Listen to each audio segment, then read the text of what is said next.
चलिए इसी तस्वीर आपको दिखाते हैं। जेएमएम का एक प्रेस कॉन्फ्रेंस है और जेएमएम के केंद्रीय महासचिव सुप्रियो भट्टाचार्य से संबोधित कर रहे हैं। सभा में माननीय जयंत सिन्हा जी, उन्होंने आज अपने विद्वता का परिचय देते हुए बहुत सारी बातें कही। उनके पिता भी भारत के पूर्व वित्त मंत्री रहे हैं। उन्होंने भी आर्थिक विषय को लेकर विदेशों में पढ़ा है, नौकरी भी की और उसके बाद भारतीय जनता पार्टी के सांसद भी बने, भारत सरकार के मंत्री भी बने। हम लोगों को लग रहा था कि विदेशों में पढ़े लिखे लोग शायद हम जैसे लोगों से थोड़ा ज्यादा जानते होंगे, थोड़ा ज्यादा समझते होंगे, लेकिन आज दुख भी हुआ, हताशा भी हुई कि जो भ्रम लगातार 10 महीनों से भारतीय जनता पार्टी फैला रही, उसमें उन्होंने भी आज आकर अपना एक आहुति देने का काम किया। हम लोग जानते थे भारतीय जनता पार्टी के संबंध में, विगत 5 वर्षों में 2014 से लेकर 2019 जिस प्रकार से फिनेंशियल मिसमैनेजमेंट रहा, डबल इंजन के नाम पर जो पैसे उड़ाए गए, उससे हम लोग पहले ही सरकार के आने के बाद हम लोग सचेत हो गए थे और हम लोगों ने बजट के पहले राज्य के वित्तीय एवं विकास पर एक श्वेत पत्र जारी किया था। मार्च 2020 को बजट के पूर्व यह श्वेत पत्र हम लोगों को इसलिए जारी करना पड़ा था क्योंकि जब हम 2014 में सरकार को छोड़कर जा रहे थे और रघुवर जी सरकार संभाल रहे थे, तो हमने राज्य की विकास दर 12.5% पर छोड़ी थी। और जब रघुवर जी ने सरकार को छोड़ा और हम लोगों ने सरकार गठन करने का काम किया जनादेश के बाद, तो राज्य का विकास दर गिरकर 5.7% रह गया था। हम लोगों ने उसी वक्त इस बात को कहा था कि जो बेतहाशा आप कर्ज ले रहे हैं और स्टेट प्रॉपर्टी को जिस प्रकार से बेच रहे हैं, चाहे पीटीपीएस को जॉइंट वेंचर बनाकर एनटीपीसी को बेच देने का काम हो, चाहे आपके व्यावसायिक जो हित है, उन हितों को पूरा करने के लिए आपने शराब को, एक्साइज डिपार्टमेंट को आपने आउटसोर्स किया, ऑक्शन के जगह पर बड़े बड़े हर रोज नए विज्ञापन लगाए, 400 करोड़ रुपए उन्होंने केवल विज्ञापन पे खर्च किए थे। शराब बेचने के नाम पर राज्य को 800 करोड़ का नुकसान उठाना पड़ा था। साथ साथ जो बड़े लोग हैं, जो जमीन दलाली का काम करते हैं, उनको फायदा पहुंचाने के लिए 1 रुपए की रजिस्ट्री महिलाओं के नाम पर 50 लाख तक का, उसमें कोई भी गरीब कवर नहीं होता था। किसी भी गरीब के पास 50 लाख का औकात नहीं। जो जमीन दलाल और जो बड़े लोग हैं, उसका यदि ऑडिट करवा लिया जाए तो एक भी गरीब का उसमें नाम नहीं मिलेगा। केवल घर की महिला को सामने रखकर 450 करोड़ रुपए का नुकसान हम लोगों ने उठाया। उसी तरह खान के लीज के नाम पर लगभग 4000 करोड़ रुपए हमने राजस्व का घाटा सहा। ये कुछ वानगियां हैं। आज जयंत सिन्हा जी बड़ा बोल रहे थे कि हमको कर्ज ले लेना चाहिए। क्यों भाई, हम कर्ज क्यों ले? 18,000 करोड़ रुपए जीएसटी का घोटाला, उसके जिम्मेदार कौन लोग हैं? 25,000 करोड़ रुपए अभी भी हम जीएसटी में पाते हैं जो नहीं दे रही है केंद्र सरकार। हम केवल कोल कंपनी से 65,000 करोड़ रुपए पाते हैं उसके जमीन और कॉमन कॉज के नाम पर। हम रेल से सेल से 75,000 करोड़ रुपए पाते हैं, उसके बाद भी हम कर्ज ले। माल लगे महाजन का मिर्जा खेले होली। ये कौन सा तरीका है? कौन सी अर्थशास्त्र आप पढ़ा रहे हैं? 85,000 करोड़ रुपए रघुवर जी ने केंद्र सरकार से डीवीसी के नाम पर उदय योजना के ऊपर कर्ज लिया। हम लोगों ने तब भी मना किया। उसमें कहा गया कि हम 21,000 रुपए डीवीसी को देंगे। एक पैसा डीवीसी को नहीं मिला। नतीजा क्या हुआ?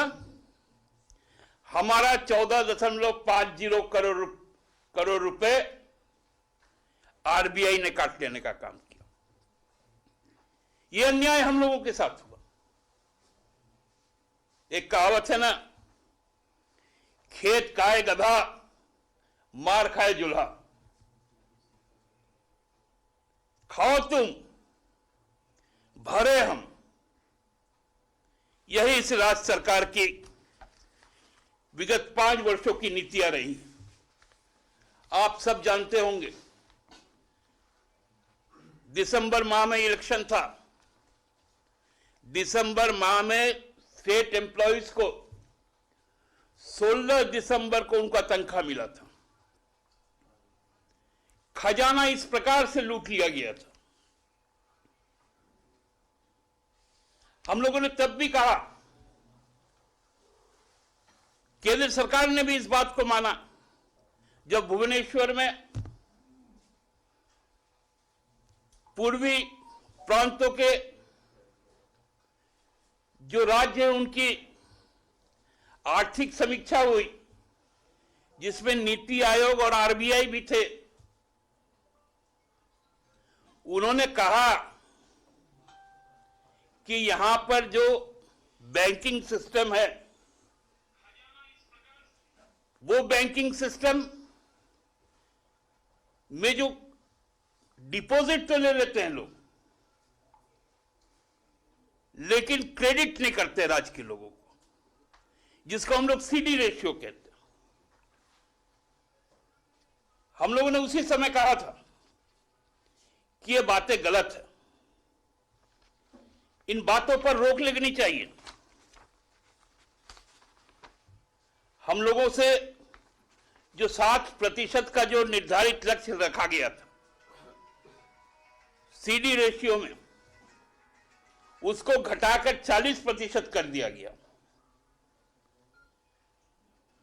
ये ऐसे ऐसे काम हुए हैं यहां पर कि जिसके कारण राज्य सरकार का खजाना खाली हो गया। अब आकर हम लोगों को बुद्धि दे रहे कि आप लोग कर्जा ले लीजिए। क्यों कर्जा लें? जब हेमंत सोरेन जी की सरकार थी, उसके पहले अर्जुन मुंडा जी की सरकार थी, तब यहां के लोगों पर 1200 रुपए का प्रति व्यक्ति कर्ज था। आज वो कर्ज बढ़कर 24,000 रुपए प्रति व्यक्ति के माथे पे कर्ज रघुवर जी ने छोड़ के गया। इसका दायित्व कौन लेगा? और ये श्वेत पत्र भारतीय जनता पार्टी के 25 विधायकों के पास है। यशवंत सिन्हा जी को इस श्वेत पत्र को पढ़ लेना चाहिए था।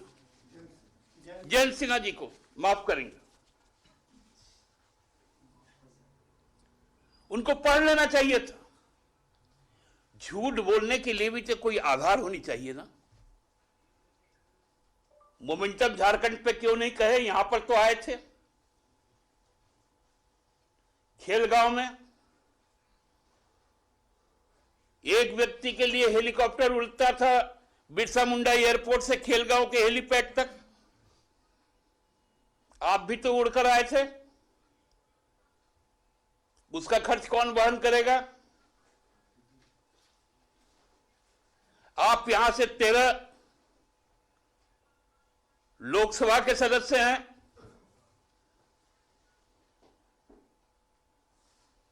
आप यहां से राज्यसभा में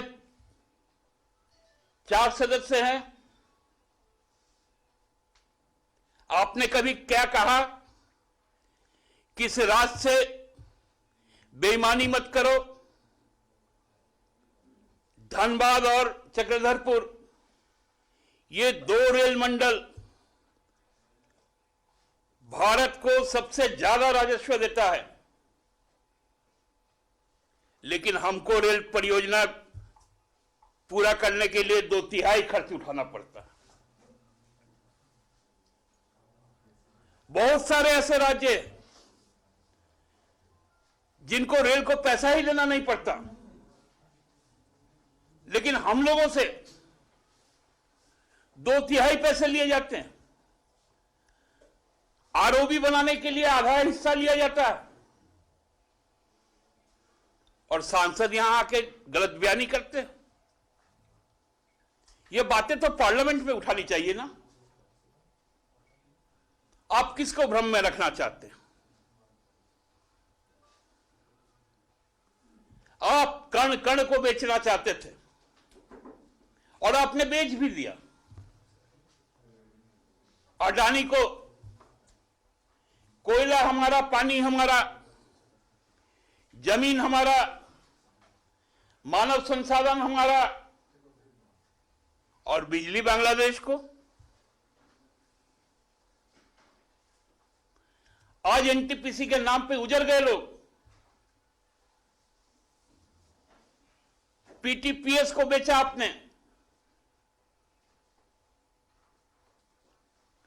धड़ाधड़ भारतीय जनता पार्टी के उस काल में आप लोग देखे होंगे सरकारी जमीन की किस प्रकार से लीज की गई। और तो और अकेला एचईसी का ही नहीं, आप चल जाइए, सीधे भारतीय जनता पार्टी से जुड़े हुए लोगों को किस प्रकार से लाभ पहुंचाया गया। बोकारो में लाभ पहुंचाया गया, धनबाद में लाभ पहुंचाया गया। टाटा का लीज, शाह ब्रदर्स का माइनिंग, लंबा फेरियस थे। और नाटक करने के लिए यहां पर जयंत सिन्हा जी को बुलाया जाता। अब यह नाटक नहीं चलेगा। हम लोग आगाह कर देते हैं, जनादेश का सम्मान कीजिए। आपको लोगों ने भेजा है अपना प्रतिनिधि बनाकर, राज्य को गर्त में डालने के लिए नहीं, राज्य के हक के लिए। राज्य की हक की बात करें,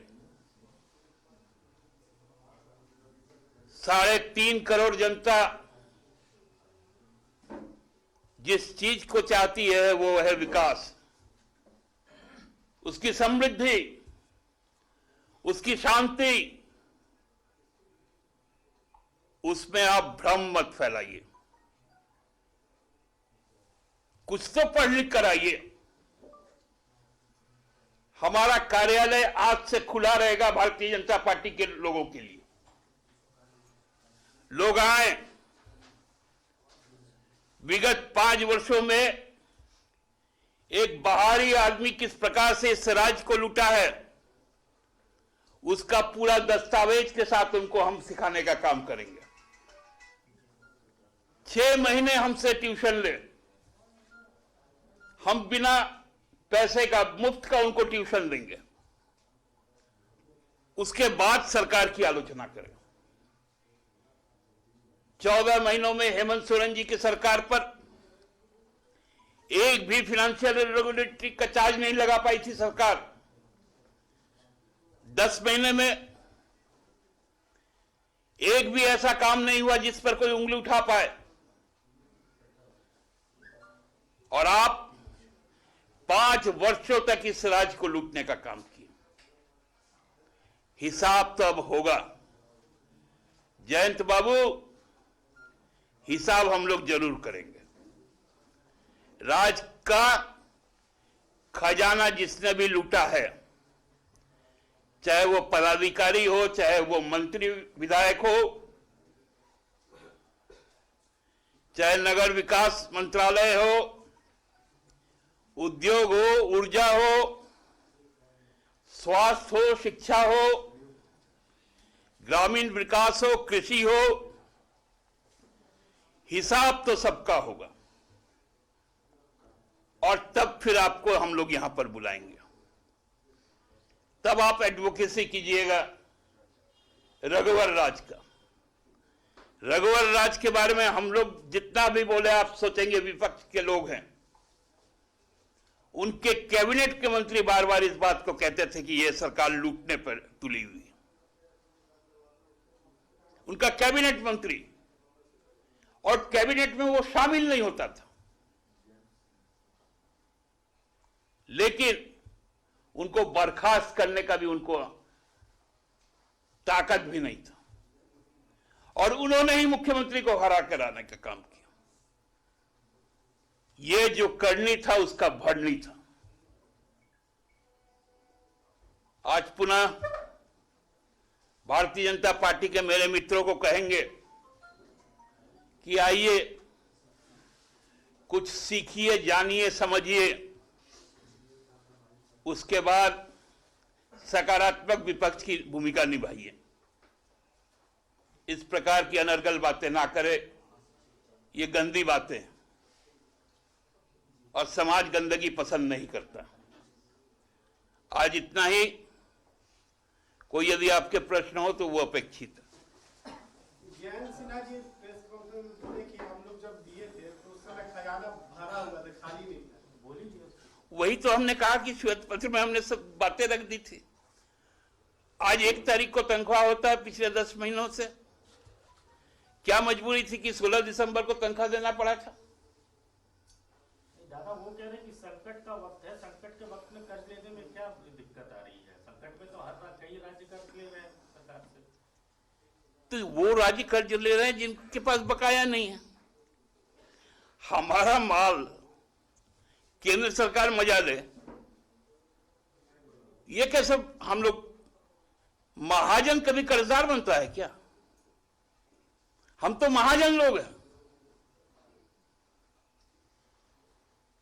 हमको तो पैसा लेना है सरकार से और हम अपना हक मांग रहे हैं। ये हमको बोलते हैं कर्ज ले लो।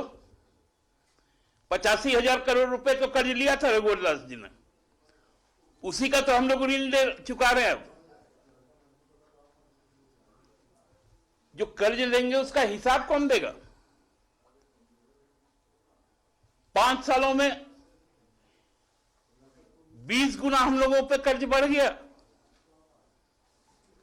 जैन जी को बोलना चाहिए था कि हम केंद्र में प्रतिनिधि हैं इस राज्य के। भूल जाइए भारतीय जनता पार्टी को, आप जनप्रतिनिधि हैं। आपको बोलना चाहिए सरकार को कि हम केंद्र में बैठे, हम लाएंगे पैसा। पैसे क्यों नहीं है? मेरे पैसे पे ठिठोली खेले केंद्र सरकार, ये हम लोगों को बर्दाश्त नहीं। आप कर्ज में नहीं, ये आपकी और केंद्र सरकार की लड़ाई है, झारखंड की गरीब जनता की बर्बादी। दोनों के आम के बीच में जनता पीस रही है। देखिए, जनता कोई पीस नहीं रही है। जनता को जो सुविधाएं मिलनी चाहिए, हम कहीं से भी हो, हम उन सुविधाओं को पूर्ति करने का काम कर रहे हैं। हमने इस संकट काल में भी रोजगार के जो 3 बड़ी योजनाएं शुरू की, मनरेगा में कार्य दिवस को तिगुना कर दिया है। हम कहीं से पीछे नहीं चूक रहे। लेकिन कोई हमको ये सलाह दे कि आप किस्तों पे हमसे कर्ज ले ले, तो मैं लूं क्यों? जब मेरा पैसा तुम डकार के बैठे हो तो पैसा देगा कौन? हम लोगों ने तो कहा है, यदि पैसा नहीं मिला तो हम लोगों को पैसा निकालने भी आता है। जब सीधा उंगली से घी नहीं निकलता है, उंगली को टेढ़ा किया जाता है। और हम लोग संघर्ष करके इस राज्य में आए और संघर्ष करके इस राज्य का हक को भी लाएंगे। अब पैसा निकालने की बात की है तो एक बात कह दूं कि जब आपकी सरकार नई बनी थी, उस समय स्वयं मुख्यमंत्री ने यह घोषणा की थी कि हमारा खजाना खाली है।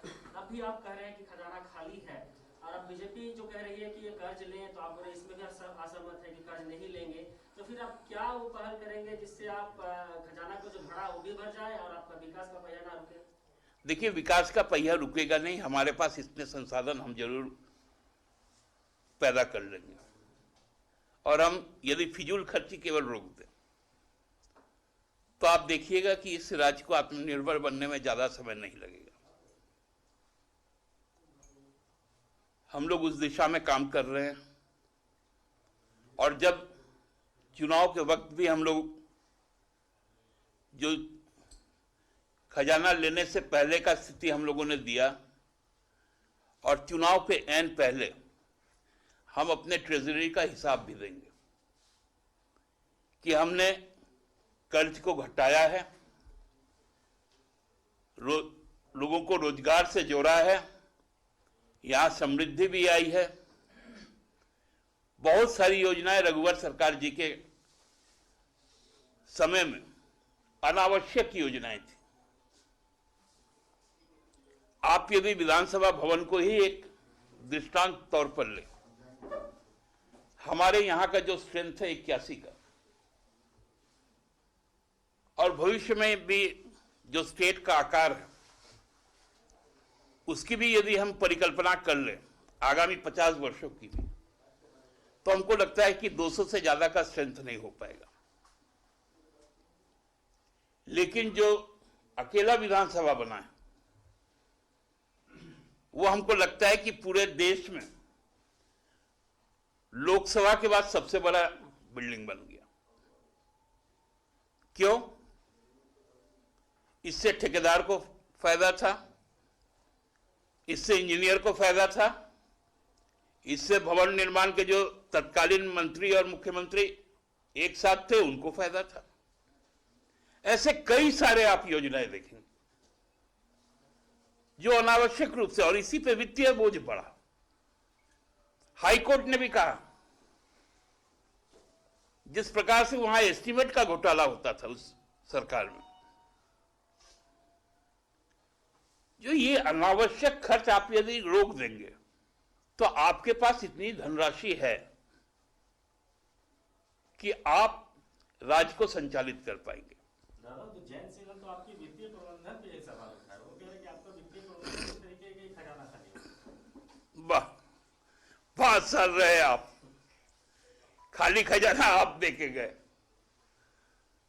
और 10 महीने में सलाह देने लगे कर्ज ले लो। शर्म आनी चाहिए, ऐसी बातें नहीं करनी चाहिए। उनको कहना चाहिए था, जो आज जो वित्तीय स्थिति है राज्य का, हम राजनीति से ऊपर उठकर राज्य सरकार के साथ खड़े हैं। हम लोग सबको मिलकर 81 विधायक और 20 सांसद, 101 जनप्रतिनिधि एक साथ दिल्ली जाएंगे और प्रधानमंत्री के दफ्तर के सामने धरना देंगे कि हमारा हक हमको दो, हमारा पैसा हमें लौटाओ। ये बात जिस दिन जैन सिन्हा जी करेंगे उस दिन देखेंगे कि प्रबंधन के बारे में उनकी राय क्या है। सरकार के 1 साल होने पर बीजेपी ने कहा है, खासतौर पर जैन सिन्हा ने कहा है कि श्वेत पत्र जारी किया आप देखेंगे श्वेत पत्र तो नाम होगा, वो सीधा सीधी एक भ्रम पत्र होगा और उनके जो काले कारनामे हैं, उन काले कारनामों की काली स्याही से कुछ भ्रम की बातें होंगी। वो भी आने दीजिए, उसको भी देखेंगे। अच्छा दादा, ये आप बराबर है रघुवर सरकार पर आरोप लगाते रहे कि जो जमीन है वो लूटने का काम किया बाकी व्यक्ति, लेकिन आपके ही सरकार में एक विधायक हैं जो लगातार आपको समर्थन दे रहे हैं, बंधु तिर्की जी, वो कह रहा है कि हेमंत सोरेन के पास जो विभाग है उसमें लूट हो रही है और उनके अधिकारी और जो सचिव हैं वो लूट कर रहे हैं आदिवासियों की जमीनों की। नहीं, देखिए ये बातें आज अखबार में हमने भी देखी है। ये बंधु जी का अपना ऑब्जर्वेशन है और हमको लगता है कि ये ऑब्जर्वेशन उनको, जो माननीय मुख्यमंत्री जी है, उन तक भी पहुंचेगा और उस पे भी जांच होगी और जांच में जो बातें सही होंगी वो तो सही होंगी, जो बातें गलत है उस पर जरूर कार्रवाई होगी। ये हमारा विधायक हो चाहे भाजपा का विधायक, उसको इस तरह से डिफ्रेंशिएट नहीं करना चाहिए। यदि कहीं कोई गलत हो रहा है उस पर उंगली उठना चाहिए और उसका इंक्वायरी करके उसको जो भी संबंधित व्यक्ति है उनको दंडित किया जाएगा। सीधे इशारा तो मुख्यमंत्री जी की ओर है, क्योंकि जो भू राजस्व विभाग है, जो मंत्रालय है, वो मुख्यमंत्री संभाल रहे हैं। अशोक जी, आप जो बोल रहे हैं ना कि सीधा इशारा नहीं है, उन्होंने मुख्यमंत्री जी का नाम कहीं नहीं लिया। हमने जो पढ़ा है, उन्होंने भू राजस्व सचिव के बारे में कुछ बातें कही, अधिकारियों के बारे में कही है, सीओ के बारे में कहे हैं, एलआरडीसी के बारे में कहे हैं। तो हम तो कह रहे हैं कि उनकी बातें जो संज्ञान में आएंगी, अब तो कल ही इस बात को कहा है उन्होंने। अब वो जब वो डॉक्यूमेंट्री एविडेंस दे देंगे तो उस पर जांच हो जाएगी और जांच होकर कार्रवाई होगी। इसमें कहाँ कोई